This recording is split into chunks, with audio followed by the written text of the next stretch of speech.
Today, we're diving into a really critical Supreme Court ruling, and it's all about one of the world's oldest mountain ranges. We're talking older than the Himalayas, believe it or not.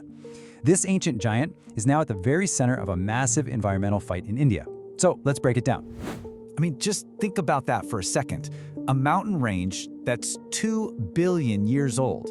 It was here long before the Himalayas even existed. And now, it's right in the middle of a modern environmental battle. It's like an ancient force of nature going head-to-head with the pressures of today's world. All right, so here's how we're going to tackle this. First, we'll look at why this mountain range is so incredibly important, its role as an ecological spine. Then we'll get into the threats it's facing.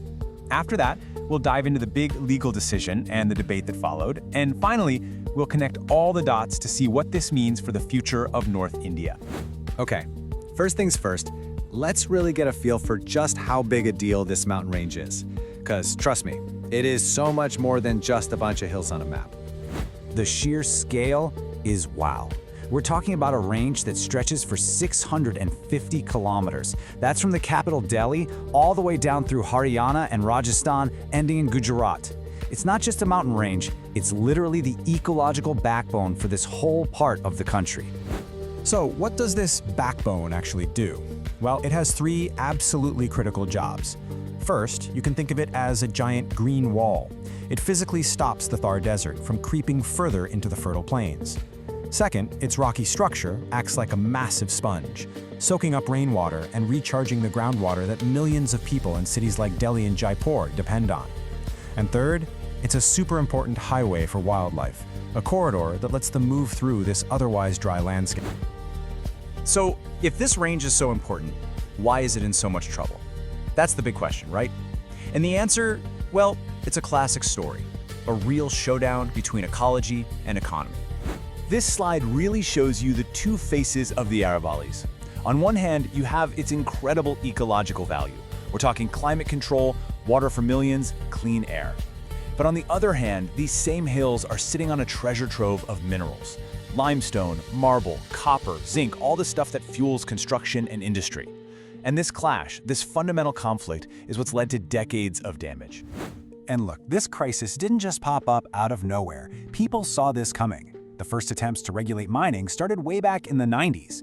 By 2009, the situation was so bad that the Supreme Court had to step in and impose a blanket ban in some of the worst-hit areas. But here's the thing, even that wasn't enough. The illegal mining just kept going, which forced the courts to get involved again, and this time they decided to be much more direct. And that right there brings us to the heart of what we're talking about today, the Supreme Court's landmark decision. They decided it was time to just cut through all the confusion and create one single, clear rule that everyone had to follow. You see, for years, the central problem was kind of crazy when you think about it. There was no single agreed-upon definition of what the Aravalli Range even was. Each state had its own definition, its own rules.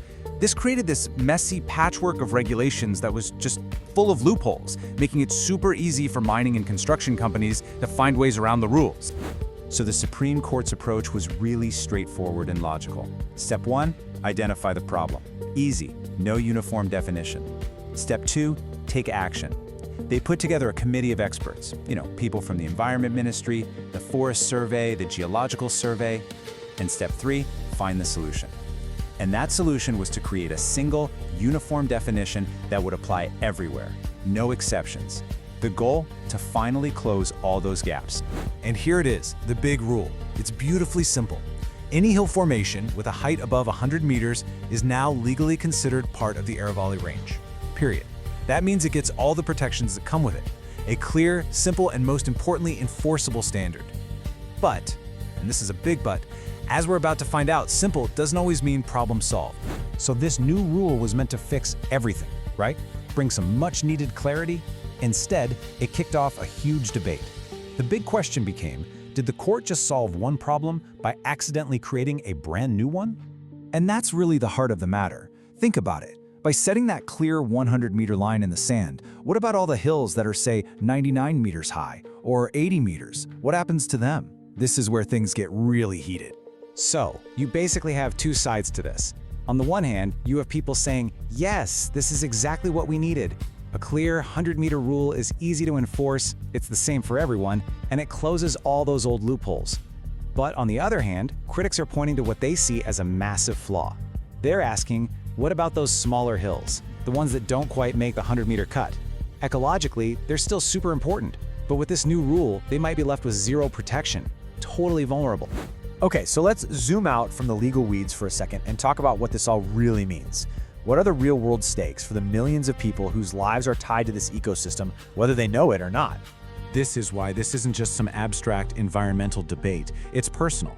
The ongoing destruction of the Aravallis directly threatens the water you drink in places like Delhi, Gurugram, and Jaipur. It makes the terrible air pollution in the national capital region even worse because that natural barrier against dust storms is gone. And it makes the whole region more vulnerable to climate change, to things like brutal heat waves and choking dust storms.